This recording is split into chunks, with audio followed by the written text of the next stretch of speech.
Ogi, sveiki visi. Šiandien mes parodys pabaigelę, kaip pasiūsi frapsus. Taigi čia yra tikrai lengva, netgi manau visi tikrai mokėsit. Taigi, nukopijuojate linką arba paspaudžiat, bus aprašymė. Gerai. Spaudžiat Metafire download. Taigi,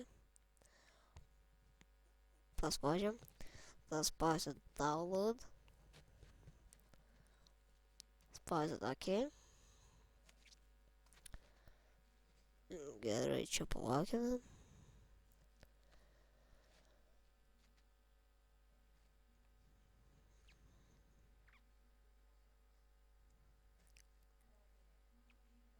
Gerai, kai atsidarys, tai ir ten instaliuos.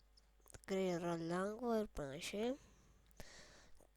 Tai kaip ir visas, subscribe, laikinkit mano video ir ką pasakysiu, ate.